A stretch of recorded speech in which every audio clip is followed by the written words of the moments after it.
La filosofía es algo así como la matemática de las palabras. Filosofar no es ni tan ajeno ni tan difícil. Los modos geométricos, la refutación. Ahí tengo yo otra pregunta.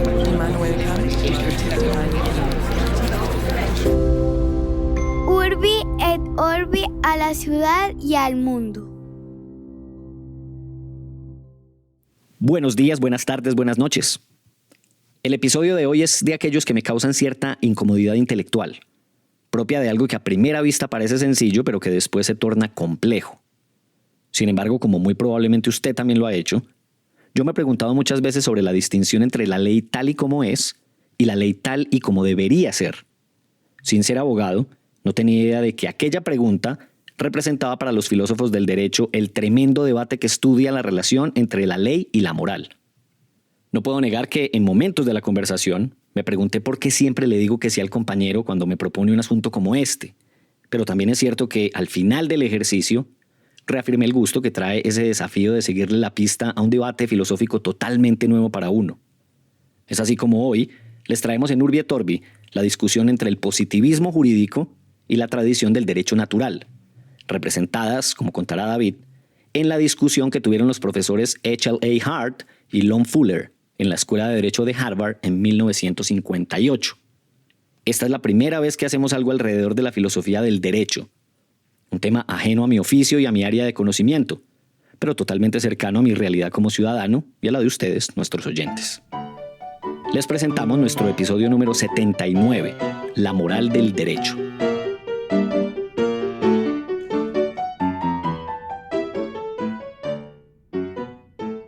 Compañero, ¿cómo me le va? ¿Qué octi? Le tengo un dato inútil pero divertido, bastante apropiado para nuestra A ver. situación actual.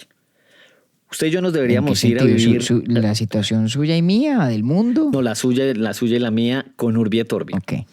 Entonces, ¿la idea cuál es? Que yo le voy a proponer que nos vayamos a vivir al norte de Noruega. Porque allá hay 76 días de sol de medianoche en verano. Porque no me alcanza el día. Que es cuando grabamos nosotros. Claro, no me alcanza el día y entonces usted digamos que me tiene paciencia, pero de todas maneras me clava. Pues lo lleva al trote. Hombre, o sea, mejor dicho, estoy sintiendo el rigor de la filosofía en esta temporada bastante. Bueno, pues eso se trata. Pero estamos aprendiendo. Si no sintiera uno... Sí, claro, y si no sintiera uno los rigores es porque no está haciéndolo bien, ¿no? No pain, no gain. Exactamente, tal cual. Pero usted ya sabe, si se quiere ir para el verano del año entrante a un lugar donde haya bastante sol a medianoche, váyase para el norte de Noruega, que hay 76 días entre mayo y julio. Ya pasaron, pues estamos en septiembre, pero Wow. eso no me Eso gustaría a es mí un tanto, ¿sabe? espectáculo. Pero a mí no me gustaría A mí 76 sí, días. pero el problema es el invierno. No, pues le digo, uno se va en verano y pues ya después se devuelve. Pero usted está acostumbrado Sí, a los inviernos intensos y duros. No creo que sea Sí. mucha la diferencia. En fin, no sé. No, yo creo que los de allá es peor. Eso debe amanecer a las 10 de la mañana por y el tema, oscurecer a las 3. por el tema de la luz. Ah, sí, claro. Sí, sin duda. exacto, Yo pensé exacto. que por el No frío. lo digo por el frío. No. No, por la lo luz, digo sí, por la claro. luz. Sí, eso Por es la luz. duro. Bueno, ahí ya sabe, pues. Y si no, pues grabemos la otra temporada ya en verano, porque al menos la luz día me engaña a mi cerebro. Hay que hacer masa crítica de pelagatos en los países nórdicos y nos vamos a hacer allá una serie de grabaciones en persona en verano. Con que haya uno, ya es compañía.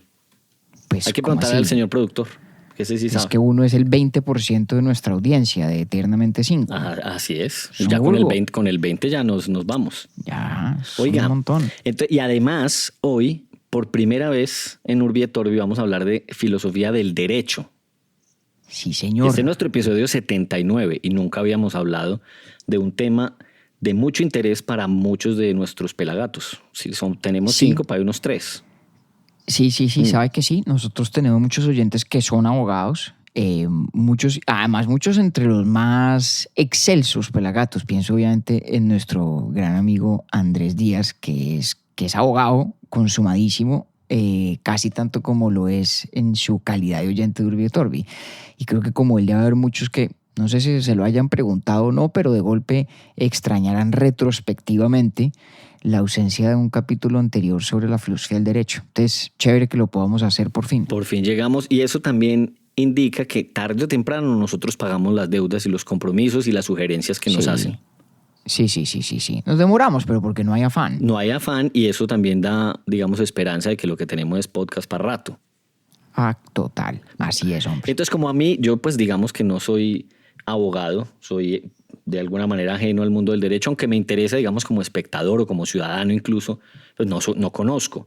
Lo que sí me gusta a mí es el chisme y los enfrentamientos. Y entonces digamos que parte de un rifirrafe bastante interesante entre dos filósofos, que a mí esas cosas, cuando usted me las cuenta, de verdad que me emocionan, porque las peleas, y digamos que no es una palabra apropiada, pero más bien como los debates de argumentos fuertes entre filósofos tienen cosas que a mí me gustan mucho. Lo primero, obviamente vale la pena repetirlo, pues tienen un peso de argumentación de los dos lados bastante importante, pero hay una cosa que a mí me gusta mucho y es el respeto en el debate.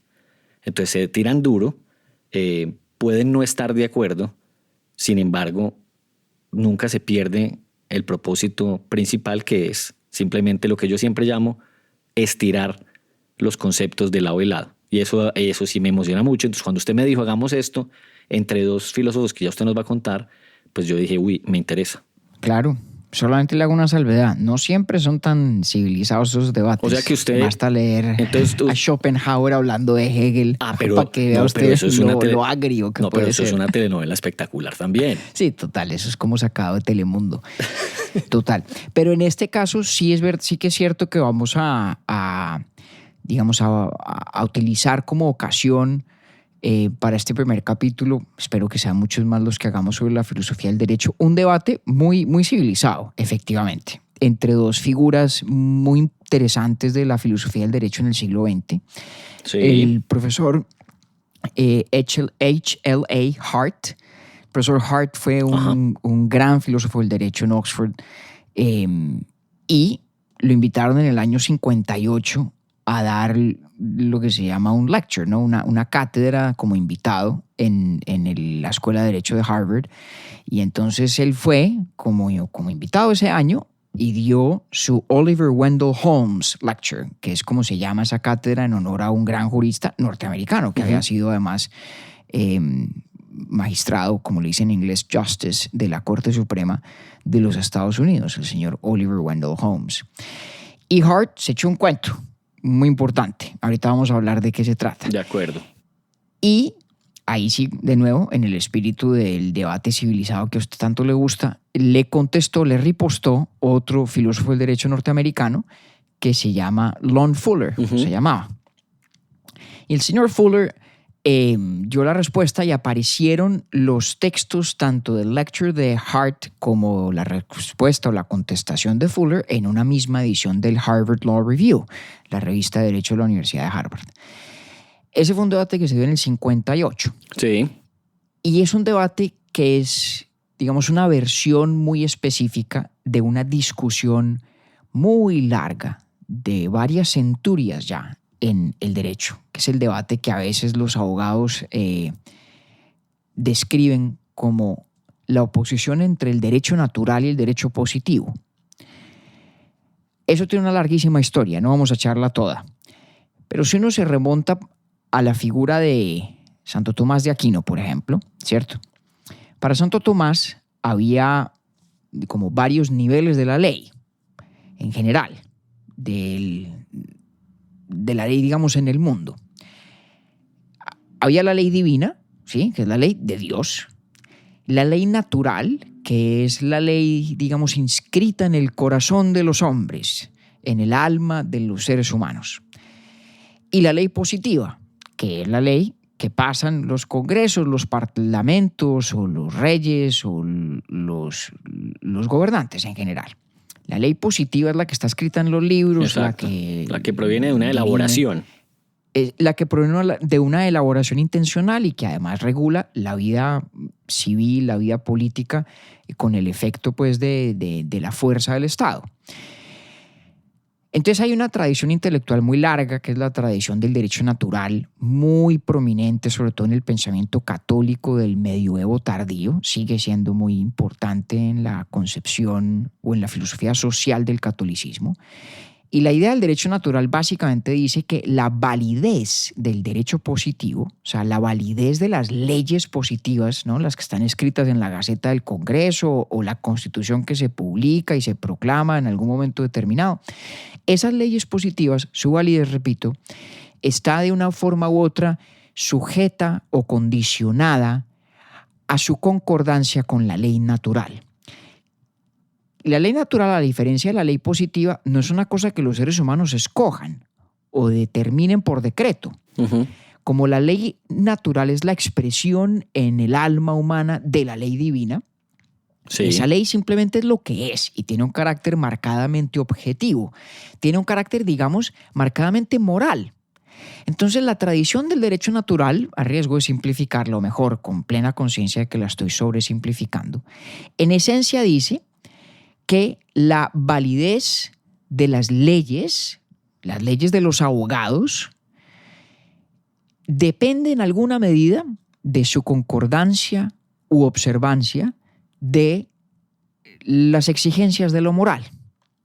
Es decir, si hubiera leyes positivas o si hubiera órdenes que aspiran o pretenden ser leyes positivas, en palmaria contradicción con los postulados morales básicos que Santo Tomás diría expresan la ley natural, pues entonces esa supuesta ley positiva, no digamos que carecería del todo, pero al menos vería viciada su validez, ¿ya? Esa es la idea del derecho natural. La idea del naturalismo jurídico es que la validez de la ley positiva, de la ley de los abogados, en alguna medida depende de su concordancia con algún principio moral u otro. Santo Tomás lo llamaba la ley natural y usted lo puede llamar otra cosa y yo lo puedo llamar otra, pero con algún principio extrajurídico de carácter moral, ¿cierto? Muy bien.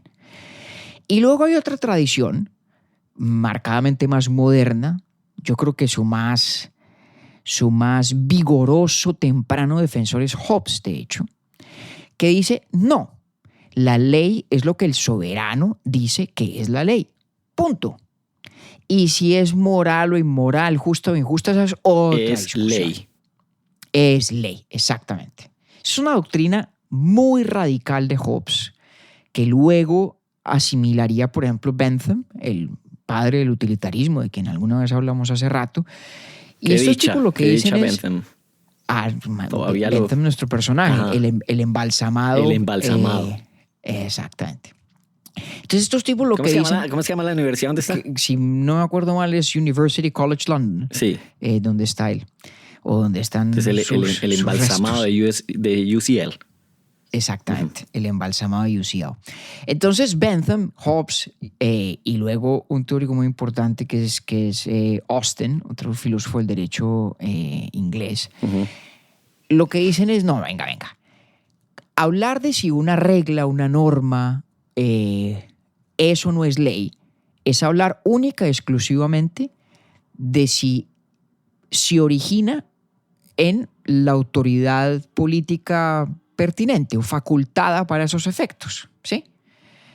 Entonces, no viene al caso a la hora de definir su estatus como ley o su carácter de legalidad, preguntarse cuál es su valía moral o con su nivel de concordancia con el principio moral pues, que uno quiera adoptar en un caso determinado. Eso es, digamos, la escuela positivista. Ok. Entonces, antes de contarle qué es lo que dicen Hart y Fuller, déjeme le ilustro a usted y a nuestros pelagatos por qué ese debate es tan importante y tan interesante. Porque podría parecer un poco vacuo, ¿cierto? Uno puede decir, bueno, lo único que está en discusión es si a una norma determinada la queremos llamar ley o no la queremos llamar ley, ¿sí? Pues la razón por la cual ese debate es importante es porque la idea de describir una norma como ley, ¿sí?, la atribución de juridicidad como un atributo de una norma, ¿sí?, o como una característica de una norma, pues se supone que cumple un rol. ¿Qué rol? El de decirle a las personas que, en general, tienen un deber de conducta determinado por lo que esa norma diga. Ok, sí. Entonces, de una regla determinada, si decimos, es una ley o no es una ley, se sigue no meramente un capricho descriptivo, no es simplemente una actividad de nomenclatura, sino se sigue, creeríamos todos, que en consecuencia, pues las personas deben hacer o dejar de hacer ciertas cosas según lo que defina la norma en cuestión, ¿vale? Hasta ahí bien. Es decir, la idea de que algo es ley se supone que es importante en el raciocinio práctico de las personas. Ujú. Y por lo tanto, las condiciones que nos permiten decir de una norma si es ley o no es ley son importantes a su vez para incidir en la manera como los seres humanos deliberamos acerca de nuestra conducta y tomamos decisiones respecto de lo que vamos a hacer. ¿Bien? Entonces veámoslo en concreto. Y le voy a poner un caso que es exactamente el que discuten el señor Hart, el señor Fuller en su debate en 1958. Es un caso fascinante. Y el cuento es más o menos este. A usted que le gusta la chismografía histórica. Eso, así me gusta. En el año 44, en la Alemania nazi, Ujú. aunque ya digamos cerca de la derrota definitiva del régimen de Hitler, ¿cierto? Una señora que estaba casada con un tipo, para quitárselo de encima, le puso una denuncia. Ujú. Lo denunció penalmente al amparo de una ley que dice, o decía en ese momento, que uno no podía hablar mal del Führer en espacios públicos, que nadie podía decir nada en contra de Hitler en ningún ámbito público, ¿cierto? Ok. Y como el marido alguna vez le habrá hecho un comentario a su esposa desobligante respecto de Hitler, Ujú. entonces la esposa fue a los tribunales y dijo, mire, aquí está denunciado por violación de este estatuto mi marido, quien en tal día o tal circunstancia vino y me dijo a mí tal o cual cosa sobre el Führer. Ujú. Y los tribunales dieron alguna discusión sobre si el foro, digamos, del hogar en el seno de un matrimonio constituye un espacio público de conformidad con el estatuto, y obviamente llegaron a la conclusión de que sí, porque en últimas el propósito de esa ley Claro. es o era restringir la expresión de toda índole en la mayor cantidad de ámbitos posibles contraria a los intereses del régimen, ¿ya? Ujú. Entonces al tipo lo condenaron, creo que de hecho lo condenaron a muerte. Lo que pasa es que no alcanzaron a matarlo cuando El régimen los cayó. aliados derrotaron, exactamente, derrotaron a la Alemania nazi. Pero sí lo alcanzaban a condenar. Sí lo alcanzaron a condenar, claro, y creo que estuvo preso, digamos, durante el tiempo que medió entre la sentencia fruto de la denuncia de su esposa y la liberación de Alemania, o mejor, el colapso del régimen nazi después de la victoria aliada en la Segunda Guerra. Ok. Muy bien. Pero el cuento bueno es que el marido de Marras, en el año 49, pasado ya todo este rollo, le puso una denuncia a la señora. Ok. Y la denunció por el delito de despojar injustamente a una persona de su libertad. Una figura penal, estamos hablando en la Alemania occidental, Sí. ¿cierto? En el 49, donde pues usted puede denunciar a alguien por privarlo de la libertad de manera ilegítima. Un delito perfectamente razonable. Ujú. Pero el tipo denunció a su esposa por haberlo privado de la libertad ilegítimamente, a pesar de que la señora lo hizo por vía, entre comillas, jurídica. Es decir, o mejor, descriptivamente jurídica. Lo hizo ¿cómo? A través de los tribunales nazis, apelando a las leyes vigentes en la Alemania nazi. Está Y tremendo esto ese cuento. es pues, pero perdóneme, póngase usted en los pies de los magistrados que decidieron el caso en Alemania Occidental en el 49. Les cae un dilema de muchísimo fondo. Ujú. Porque, dándome alguna licencia poética especulativa, estoy seguro que los tipos, desde que les presentaron el caso, llegaron a la conclusión de que a la señora había que condenarla, ¿no? Porque lo que la señora había hecho era una infamia, era una canallada, ¿no? Había cogido un estatuto efectivamente válido en el contexto del régimen de la época para deshacerse del marido que le caía mal. e incluso contando con el hecho de que los jueces nazis iban a ver con interés, con beneplácito, una extensión a todas luces exorbitante de la noción de espacio público, de esfera pública, al ámbito de un diálogo entre dos personas que están casadas, ¿cierto? Ahora, y aquí entonces entra el debate concreto entre Hart y Fuller. ¿Qué dice el tribunal? Si el tribunal de la Alemania Occidental quiere condenar a la señora, porque lo que hizo en efecto es una canallada, Sí. y podemos estar todos de acuerdo en que era una conducta inmoral de parte de la señora, Ujú. ¿sí? ¿Cómo hace el tribunal para condenarla? El tribunal tiene básicamente dos opciones. Una opción es decir, mire, ley es ley. Ley es cualquier norma o pronunciamiento con carácter de autoridad que provenga de, valga la redundancia, las autoridades que legítimamente crean la ley en el ámbito de una sociedad y un contexto político determinado. Pues bien, en el contexto político y social y jurídico de la Alemania nazi, los que hacían las leyes hicieron ese estatuto, en efecto ese delito existía, en efecto la señora lo denunció ante un juez debidamente reconocido con la autoridad del caso, repito, en el ámbito de ese régimen, Sí. y en efecto ese juez condenó al señor. Luego allí todo lo que ocurrió fue legal, fue perfectamente atenido a la ley, ¿sí? Y por lo tanto, me devuelvo entonces a esa primera fórmula para el Tribunal de la Alemania Occidental, nos toca para condenar a esta señora pasar básicamente un estatuto retroactivo, crear retroactivamente un delito. Porque lo que la señora hizo en su momento en nada violaba la ley Vigente. en el vigente en ese entonces y en el ámbito que a la señora le correspondía, ¿sí?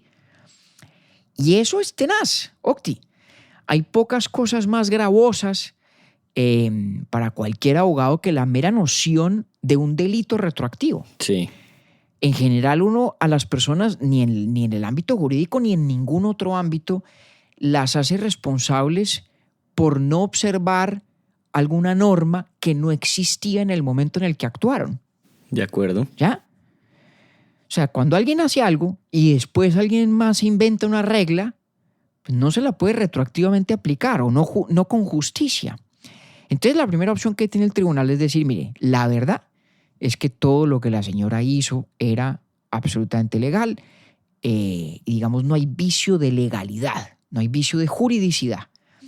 Y por lo tanto, para nosotros, digamos, afirmar la verdad moral de que lo que le hizo a su esposo fue una canallada, nos toca para todos los efectos crear un delito retroactivo. Y esa es la única manera sincera de rectificar el entuerto, ¿sí? Ujú. Esa es la propuesta del señor Hart. Porque el señor Hart era un positivista jurídico a ultranza. Hart sostenía que ley es ley independientemente de lo que la moral Ujú. tenga para decir. O sea, este man sí hacía la distinción pues conceptual entre derecho y moral. Totalmente, tajante. Ujú. ¿Y qué decía? Diga, venga, obviamente en el seno de la conducta de cada persona, pues cada quien tendrá que preguntarse respecto de lo que la ley es, si le es moralmente permisible o no actuar de conformidad con esa ley. Pero no pretendamos que no es ley. ¿Sí? De acuerdo. No juguemos el juego de negarle la juridicidad. Más bien, seamos sinceros y reconozcamos que cada persona humana, individualmente en el seno de su conducta, tiene que deliberar sobre el peso moral que quiere conferirle a lo que la ley en efecto es. Por lo que la ley eso no es, nada tiene que ver con su valor o su estatus moral. Y por lo tanto, señores del Tribunal de Alemania Occidental, dice Hart, ustedes lo que debieron haber hecho, porque no fue lo que hicieron, lo que debieron haber hecho es reconocer que lo que la señora a su vez le hizo al marido era legal, que las leyes de ese momento eran las que eran, y que más bien, para honrar la justicia, pues nos toca crear un delito retroactivo. Y eso es terrible, pero esa es la realidad trágica de la vida humana, como quien dice, ¿no? De hecho, Hart lo dice así. Hart dice, En ese tipo de situaciones, lo único sensato para hacer es reconocer que los valores tienen genuinos conflictos, que a veces el valor de la legalidad y a veces el valor de la moralidad tienen conflictos auténticos que no podemos, digamos, maquillar negándole a las leyes malas la descripción de la juridicidad y reservándosela únicamente a las leyes que nos parecen buenas. Ya. No, ley es lo que es, la moral, digamos, pasa un juicio o evalúa la ley y a veces nos encontramos en la dolorosa situación de que hay conductas perfectamente jurídicas. Como la de la señora de esta historia, pero tan moralmente reprochables que nos toca incluso, digamos, torcerle el pescuezo a los límites que el derecho nos impone, como el de no crear delitos retroactivos. Esa es la tesis de Hart. Ok. ¿Ya? ¿Hasta ahí bien? Sí, pero déjeme yo intento. A ver. Si la cogí pues del todo. Entonces, Hart hace lo que le dije hace un momento, una distinción conceptual entre derecho y moral. Sin embargo, el man reconoce que en la aplicación uno sí puede tener consideraciones morales que a veces pueden claro. influir en esa interpretación de la ley, ¿sí o no? Claro, Okay. Claro, cada persona Ajá. tiene esa responsabilidad. Un poco lo que Hart está diciendo es no le descargue su responsabilidad de hacer un juicio moral sobre las leyes a la idea misma de la legalidad. Ok. ¿Es correcto? Sí. Entonces, la separación... Pero me llama la atención eso, que su positivismo no impide que se critique moralmente la ley.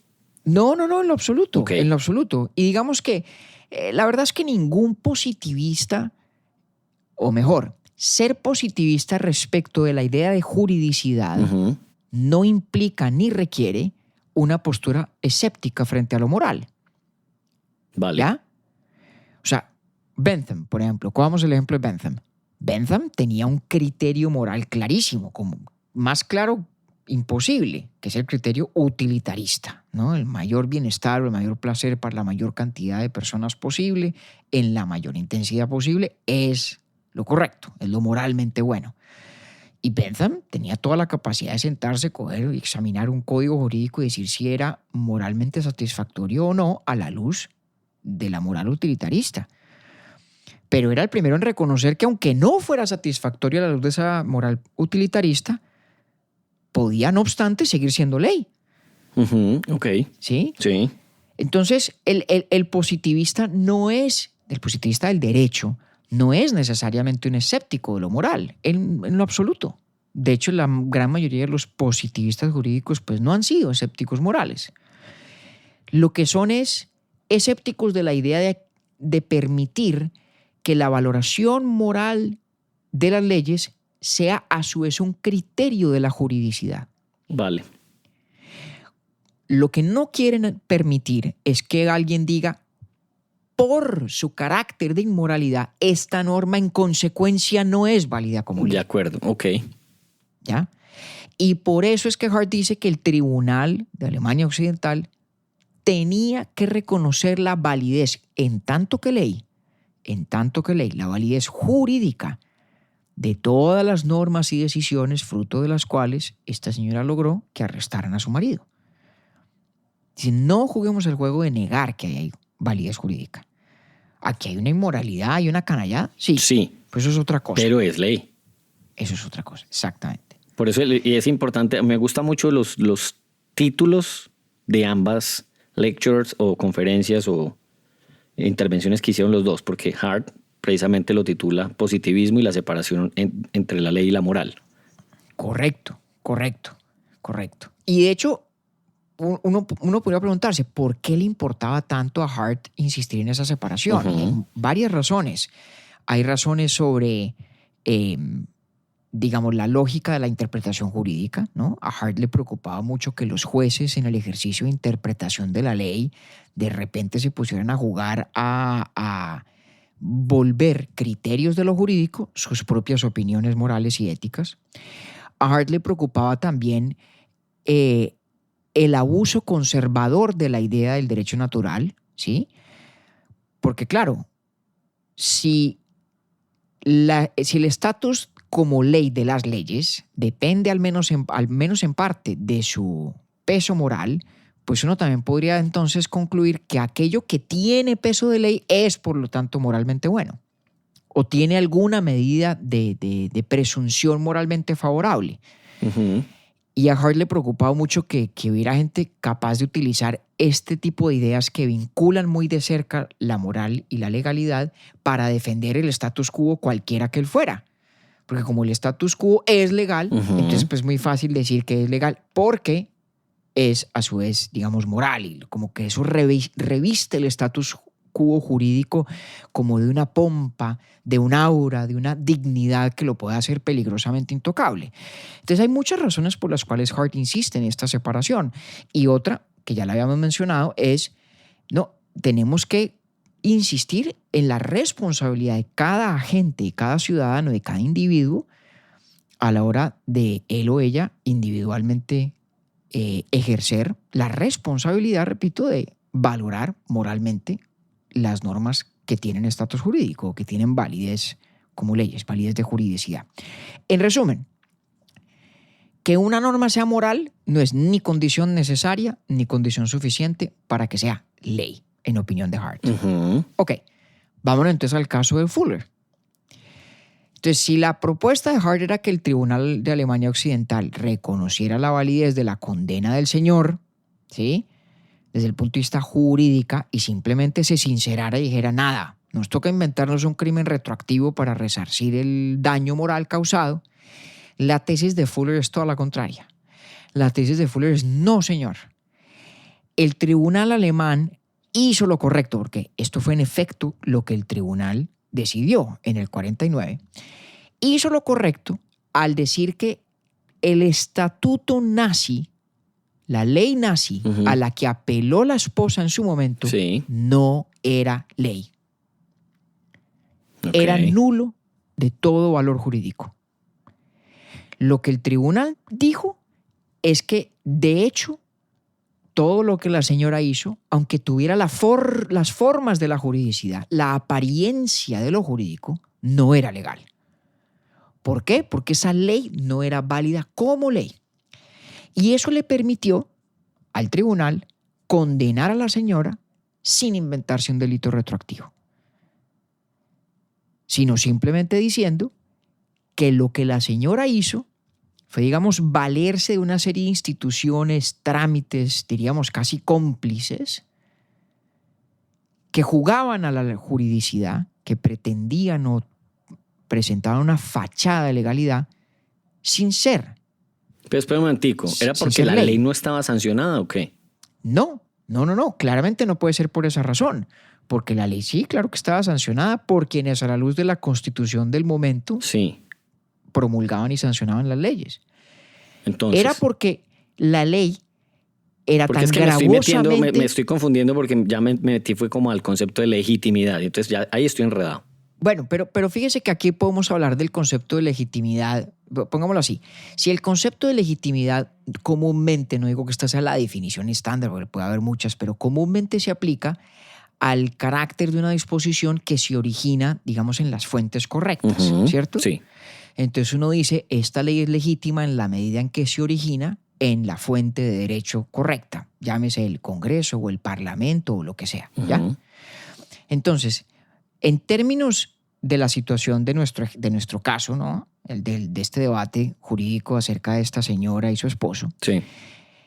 la tesis de Fuller, que es una defensa de lo que en efecto el Tribunal de Alemania Occidental hizo, es que no hay un problema de legitimidad.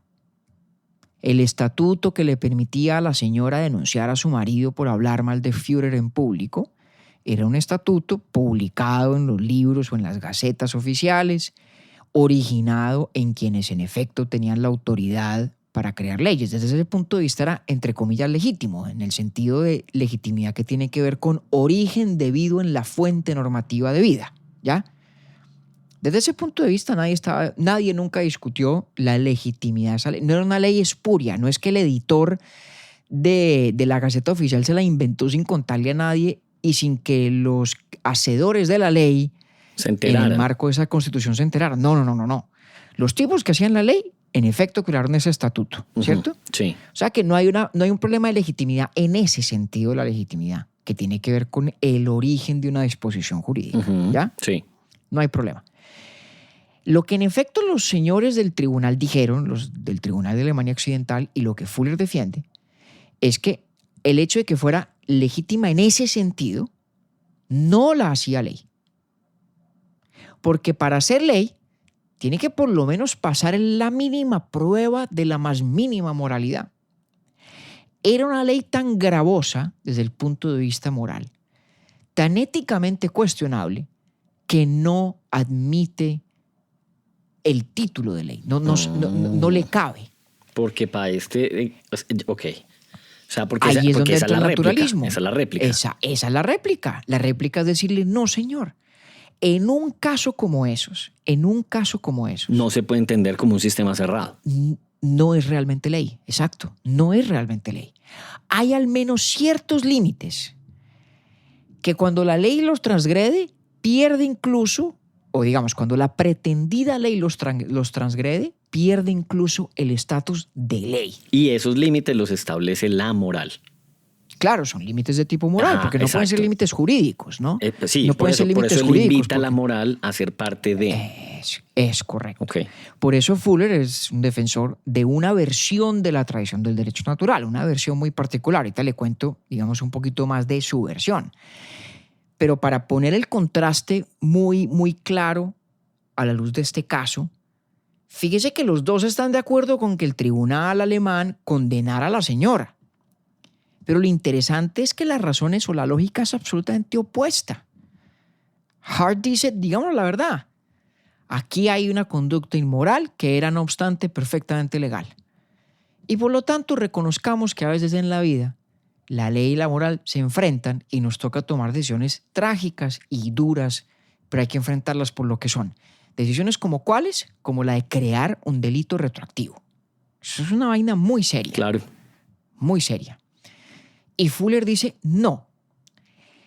Al menos en casos como estos, o como este, cuando lo que se presenta como legalmente permitido transgrede tan de plano el más elemental sentido moral, no corresponde siquiera atribuir el estatus de ley, el estatus de juridicidad.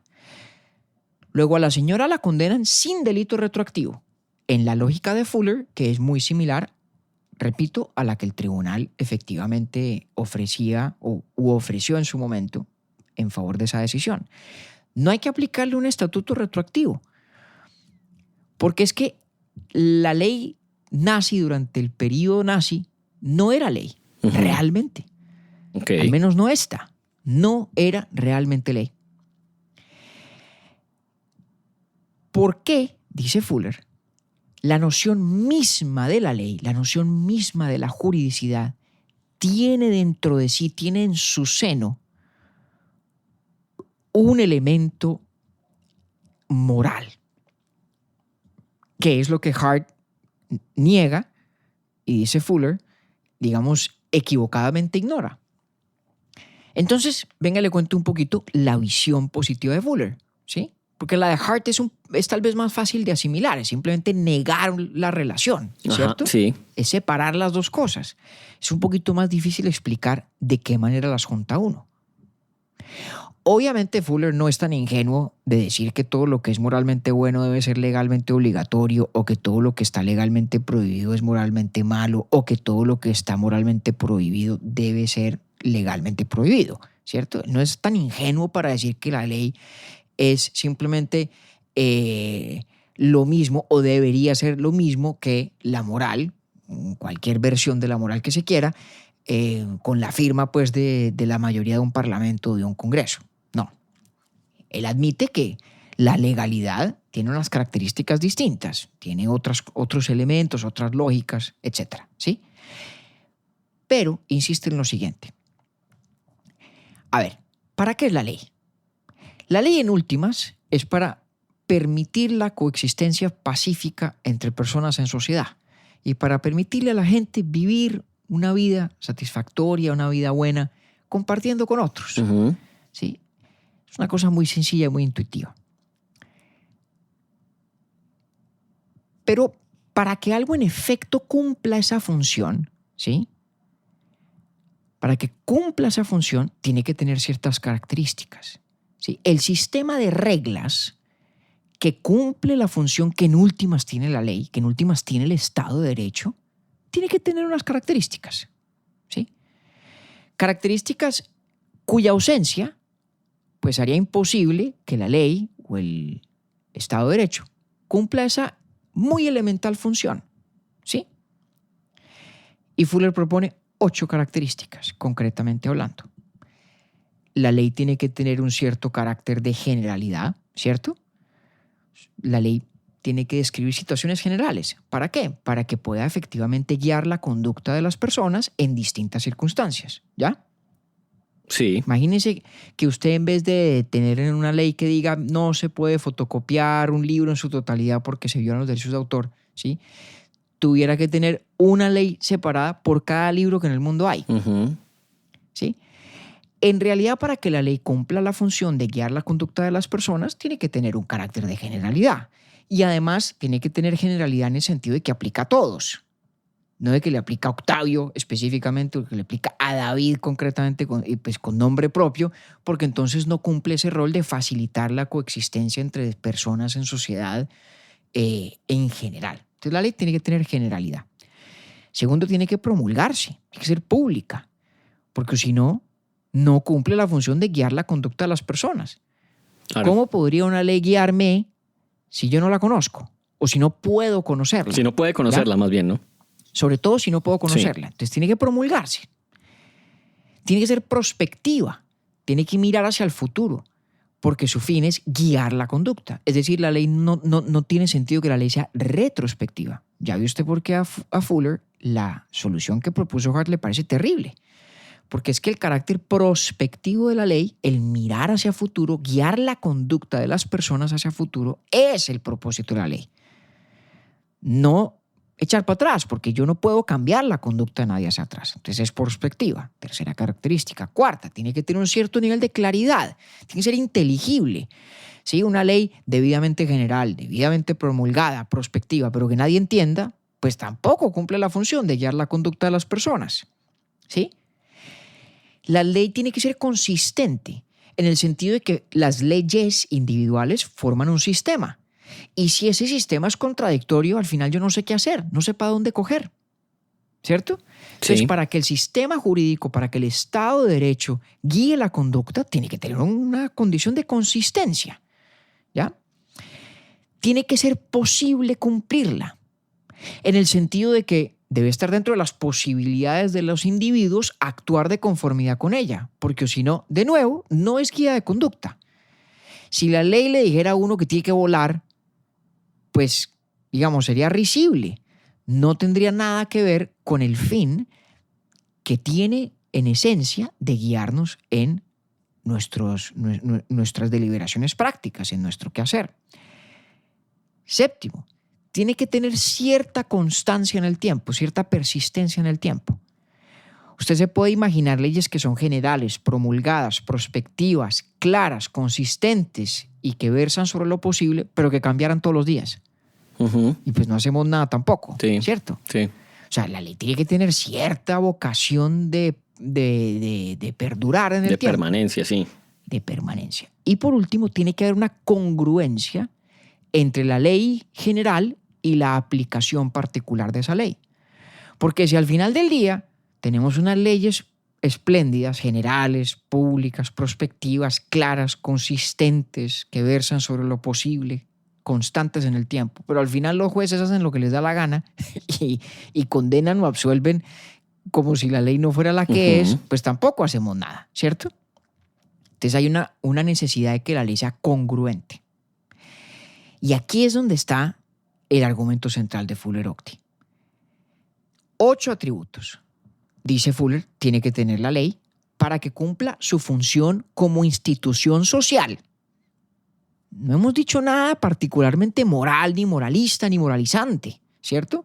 Hasta aquí son cosas que hasta el propio Hart podría o tal vez debería estar de acuerdo, ¿cierto? En que para que una ley cumpla la función o para que un sistema jurídico, un sistema de leyes cumpla la función que se supone que debe cumplir en la vida social tiene que tener estas 8 características, esos 8 atributos. Generalidad, promulgación, carácter prospectivo, claridad, consistencia, que sea posible cumplirla, persistencia en el tiempo y congruencia. Pues Hart dice lo siguiente: en la medida en que un sistema jurídico en efecto cumple con esas 8 características, y son características que no son binarias, ¿no? Uno las puede cumplir en mayor o en menor grado, no es que se cumplan sí o no, sino que uno puede ser más así o menos así. Entre más así sea un Estado de Derecho, mayor valor moral tiene. Por 2 razones muy importantes. La primera, Octi, es porque el solo hecho de que haya reglas, de que haya leyes con esas características, le asegura a todo ciudadano individual una esfera de conducta protegida de la interferencia de otros. El solo hecho de existir esas leyes. Puede que en su sustancia, en su contenido, tengan cualquier cantidad de efectos morales que usted les quiera atribuir, cualquier cantidad de deficiencias, de injusticias, lo que usted quiera.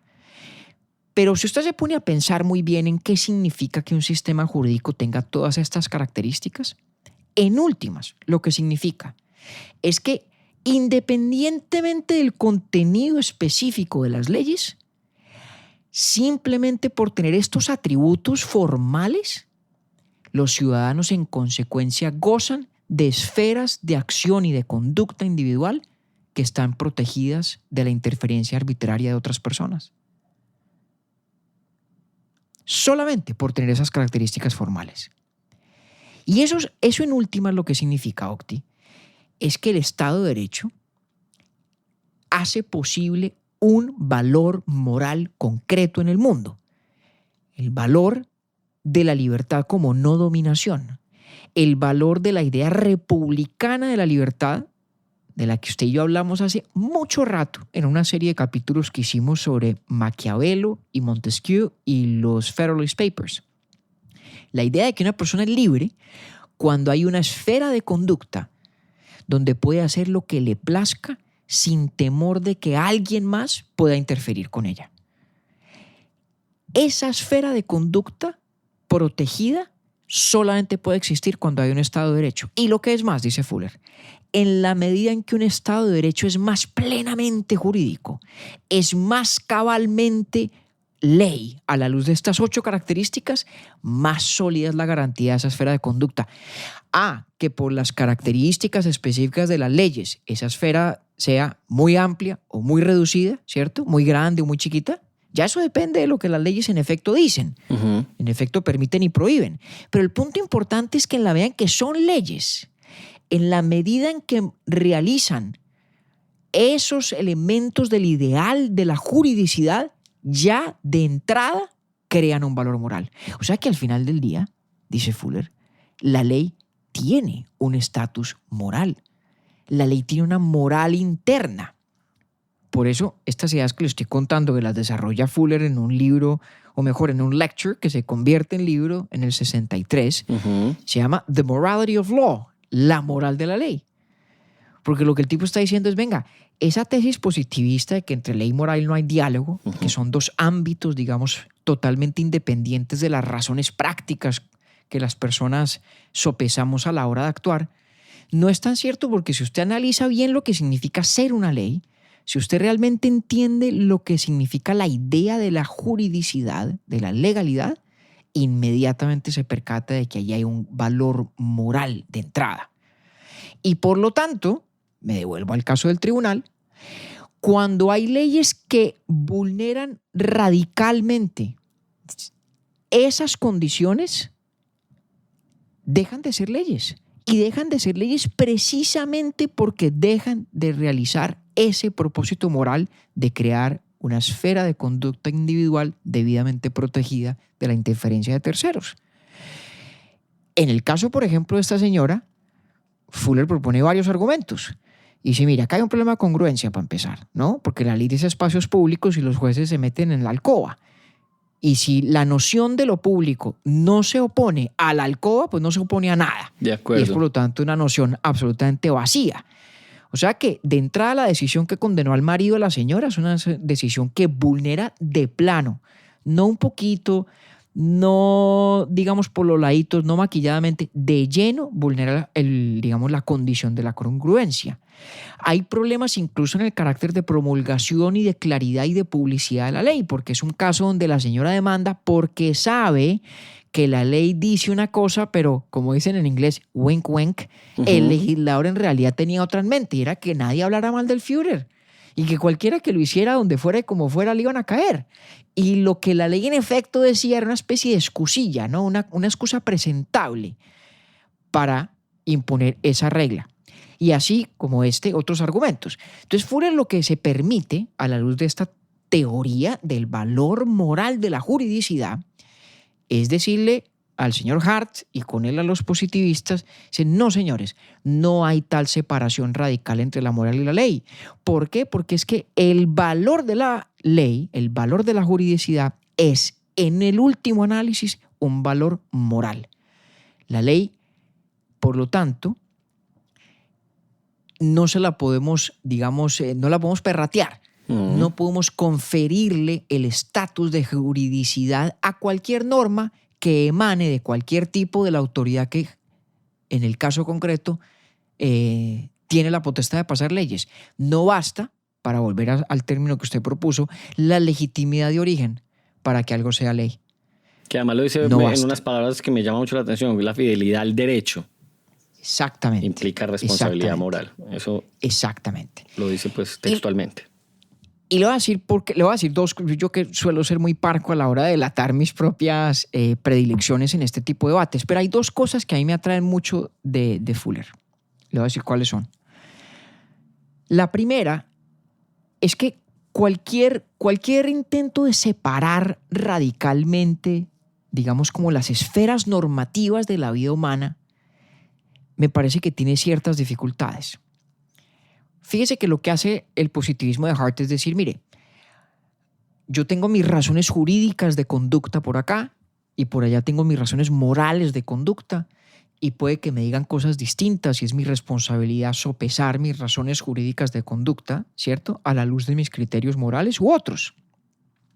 Y podríamos decir que hay otro tipo de razones u otro tipo de consideraciones normativas que uno también puede tener, por ejemplo, de tipo estético, ¿sí? Una parodia de Nietzsche, un nietzscheano cómico, podría decir, bueno, no tan cómico, esto tiene más de Nietzsche de lo que de pronto suponía antes de verbalizarlo, pero podría decir, mire, es que también hay criterios estéticos y yo puedo someter incluso las normas morales a una valoración, una ponderación estética. Entonces fíjese que el positivismo nos invita a pensar, el positivismo jurídico nos invita a pensar en estos ámbitos normativos, lo moral, lo jurídico, lo estético, etcétera, etcétera, como si fueran, digamos, distintas recámaras de razones de conducta, ¿sí? Cada una por su cuenta. Pero la realidad ética del ser humano es que uno solo se hace una pregunta y es ¿qué voy a hacer? ¿O qué debo hacer? Uno no se pregunta qué debo hacer moralmente, qué debo hacer estéticamente, qué debo hacer legalmente. En últimas uno se pregunta qué debo hacer o qué voy a hacer, ¿cierto? La pregunta socrática, esto es una idea de Bernard Williams, es una sola. ¿Qué voy a hacer? Y listo, puede que las razones que yo sopeso, las consideraciones que evalúo, algunas tengan un tinte estético, otras un tinte moral, otras un tinte jurídico, pero en el último análisis todas me hablan a mí. Todas le hablan a mi razón práctica, a mi voluntad.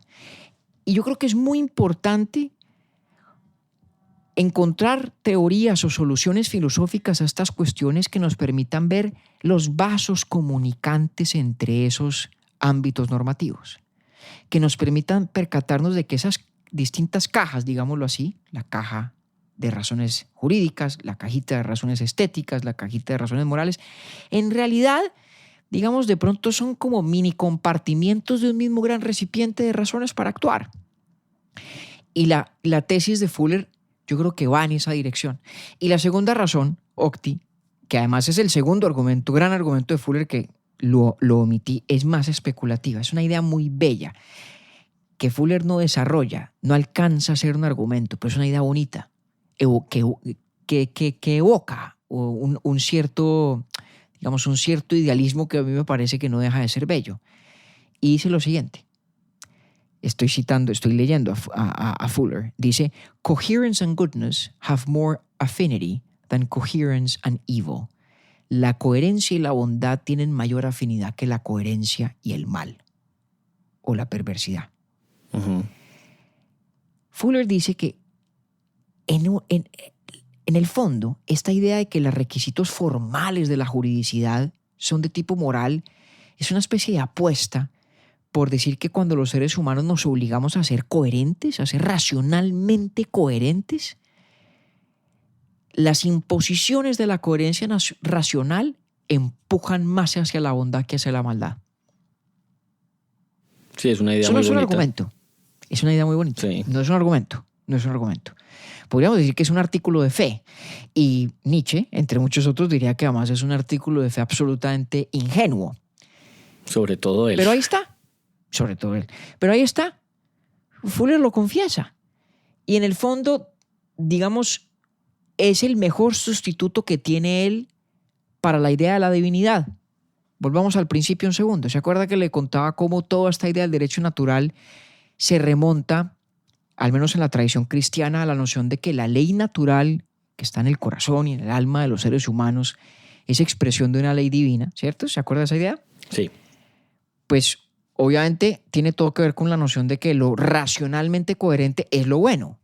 La razón es una facultad que nos ha conferido la divinidad, es una facultad en virtud de la cual participamos de lo divino o podemos acceder o ver o entrever algo de la divinidad. ¿Qué en concreto? Pues la ley natural.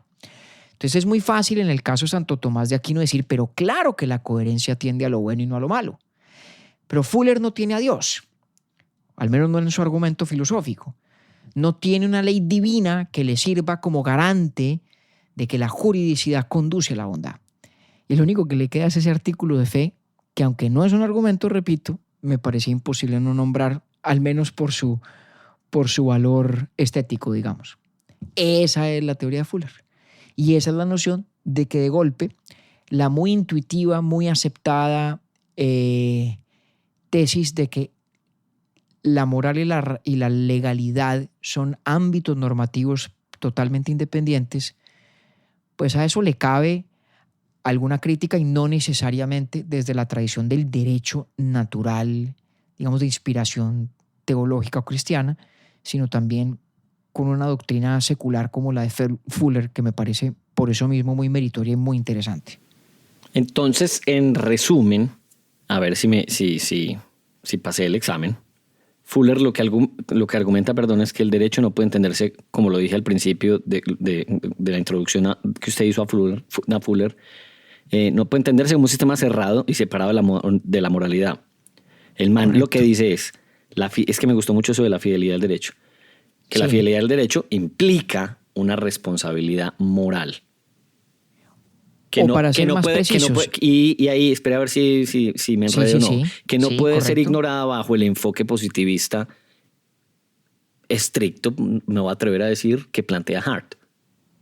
Así es. Okay.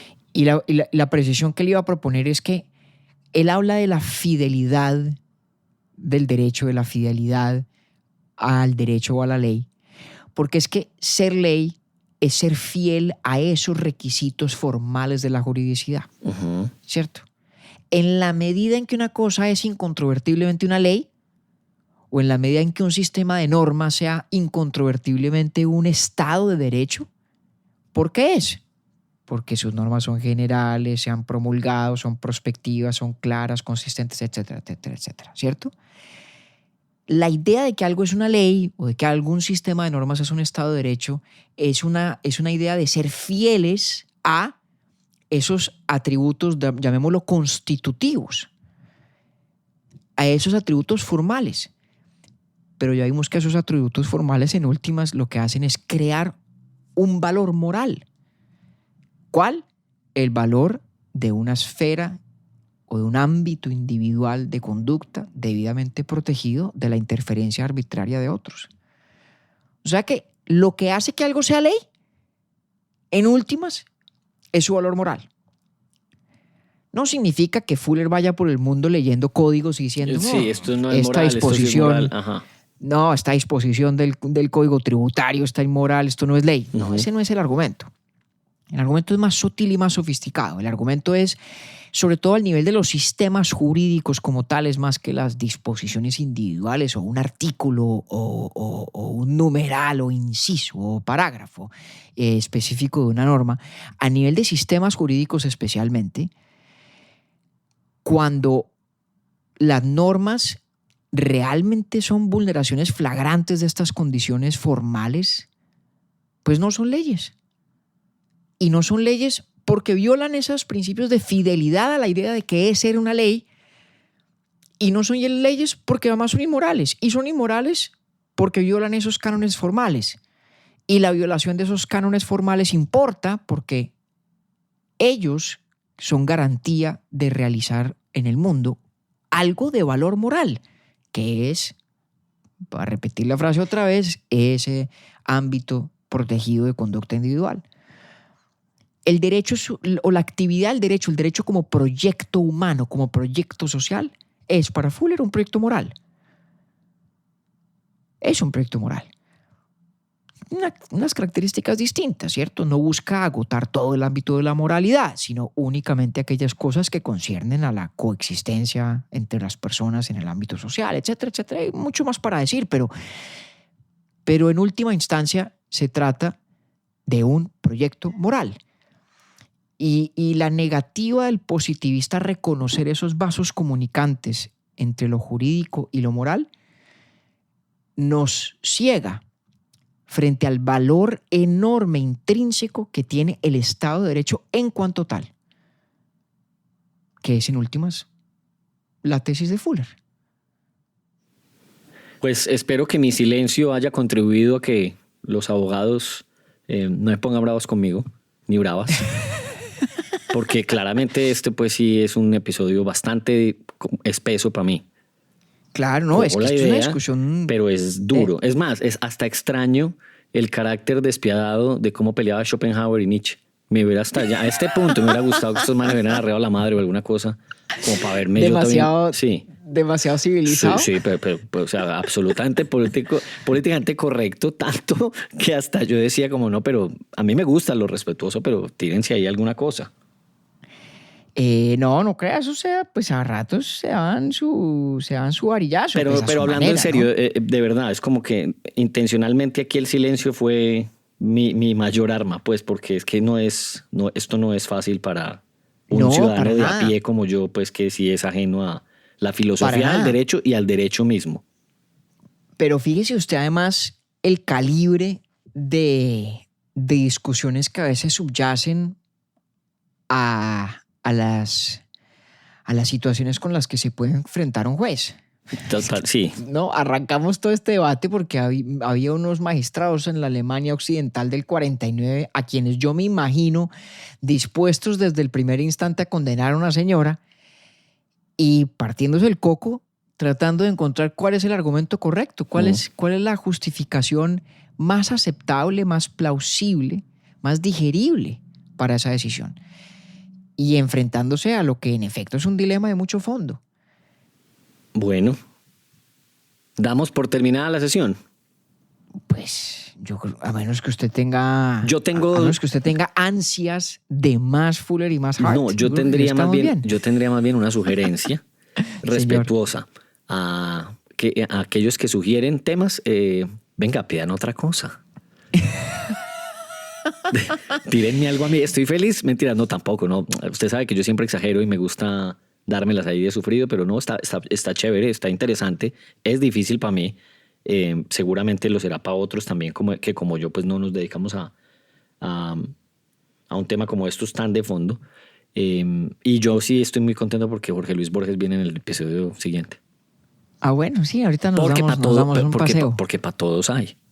Para todos hay, ¿Sí para todos hay. Pero Octi, ahí sí que es cierto que volvemos al principio. No pain, no gain. Si la No, filosofía de no, lo acuerdo. obliga a uno a ir a rincones de los que Vea, huye no. en otras circunstancias, algo estamos Hombre, haciendo mal. y le voy a decir una cosa. Yo alguna cosita puedo tirar yo ahí en un cóctel con abogados.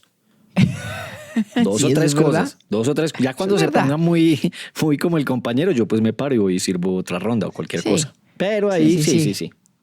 Cuando un abogado lo mire así como de soslayo porque lo vea tomándose un traguito de más, se voltea y le dice, ay no, pues cómo te digo, Fuller escribiendo en el Harvard Law Review del 58. Depende, porque si es el abogado el que está pagando el whisky. En ese caso usted se entrega. Pues no sé qué hago. No sé, no sé. No sabe, no responde. Vea, nos vemos, No sabe, no responde. nos vemos entonces Bueno, dentro de don 15. Octavio. Un abrazo, compañero. Bueno, señor, un abrazo. Urbi et Orbi es producido por Bielo Media, con la música original de Felipe Durán, la coordinación general de Camilo Zuluaga y la dirección creativa de María Cristina Pimiento. Agradecemos especialmente a Luchi y Titín por la voz del cabezote y nuestro logo. Nosotros somos David Zuluaga y Octavio Galvis. Feliz día, feliz tarde o feliz noche.